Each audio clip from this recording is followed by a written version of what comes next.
Yung paintings ko, mostly clash siya ng iba't ibang bagay na galing sa experience na nag-pile up sa memory ko.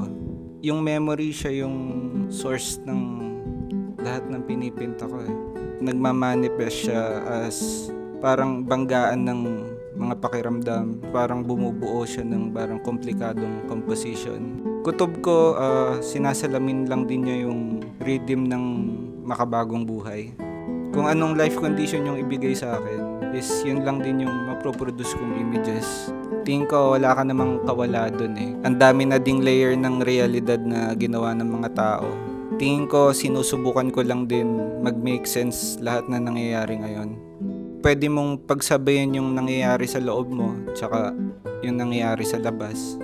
Kailangan mo lang mag-participate para matapos yung isang painting. Malubak yung path ng isang pintor. Naisip ko minsan yung painting, siya yung kumokontra dun sa turbulence ng lubak na yun. Tingin ko lahat tayo may internal compass na nag-guide sa atin kung saan yung sunod na move.